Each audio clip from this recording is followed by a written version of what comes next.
A year ago, I made a video.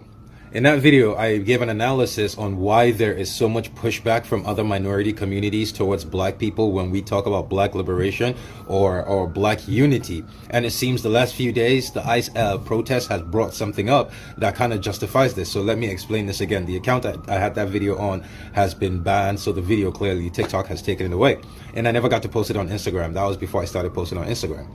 So basically, this is what's going on. There is a global caste. Sorry, I'm just trying to enjoy the sun.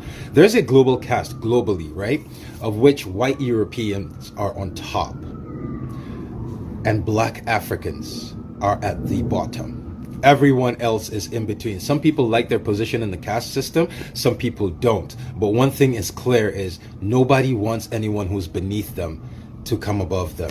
Last year, I remember I got an invitation when I was at the height of my doing lives on TikTok. I got an invitation by a Puerto Rican, and she wanted me to come to her live. I came to her live. As soon as I came in, she switched up. It was a completely different story. She was talking about how the black liberation movement is taking away so much attention from the Taino indigenous movement. And I'm like, why did you bring me here to accuse me? She was like, yeah, because you're leading the black movement on TikTok and there's so much attention. People are watching your videos. They're not watching. I'm like, are you fucking kidding me? And that's when it hit me and I realized black liberation is a time bomb to every single person, including white people, mostly people who are not white. They're the ones threatened the most by this. And let me explain it. Let me give you an example, or let me play a scenario out here. If you remember, there was a story of, I remember watching a video too, it was on YouTube, of an Indian guy. In India, they have the Dalit, the Brahmin, right? They have more, but the Dalit are at the bottom of the caste system and the Brahmin are at the top of the caste system. 90% of the Indians you see in America are all Brahmin. The ones you see doing the Indian street food, those are the Dalits. So basically, this Dalit guy goes to drink water at a tap in India. But the tap apparently belongs to the Brahmin, and a bunch of Brahmin kids caught him, and they beat the shit. They were his age. You can see they were his age, but they surrounded him. They beat him up. They pissed on him. They made him apologize. And I was saying, that guy, after going through that much humiliation, he's got nothing else in this world. In his world, he lives in India. He just got pissed on for drinking water at a tap of people who believe they're superior to him just because of how his caste, right? When he's done taking all this shit, at the end of the day, he gets to go home and cry and rub his wounds, and he gets one thing. He gets one thing. Him, every Latino, everyone else in this world, they get one thing. They get to look in the mirror and say to themselves, at least I'm not black. Because we are at the bottom. So they have nothing. But at least they have an entire racial group to look down on.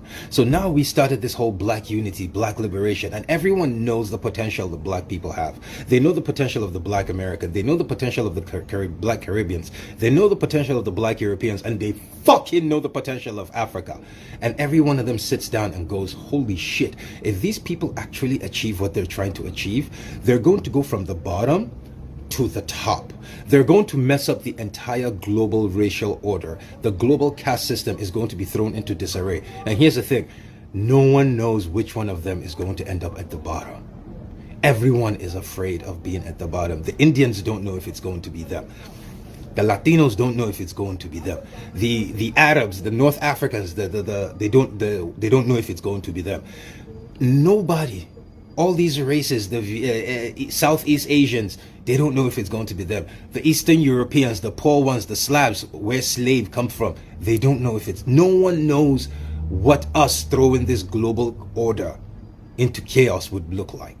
They just know that it would get us from out of the bottom and put us at the top. And you can't spend your entire life looking down on someone only to realize they're about to do something that'll make you look up at them. Everyone. Not just white people. Everyone works against this. Black people, I need you to understand, when you come online and someone is arguing with you, the first thing you do, you need to go to their profile. Look at them. For me, if it's a private account, I'm blocking you. You're not a black person. You're not a human. I'm talking to a bot. I'm talking to a Chinese man. I'm talking to an Indian. I'm talking to a Latino. I'm talking to somebody that is not black. If they have followings and they follow people, 0 pictures, 0 uploads, delete.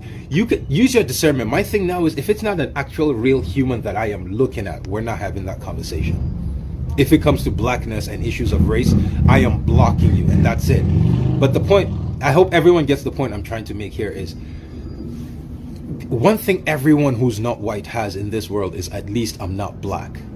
And black unity, right, is trying to take that away from them. And they cannot, they can never have that. Because if we take that from, what else? Dude, that is the only thing they have left in this world. And we're trying to rob them of that by uniting. They can never make that happen.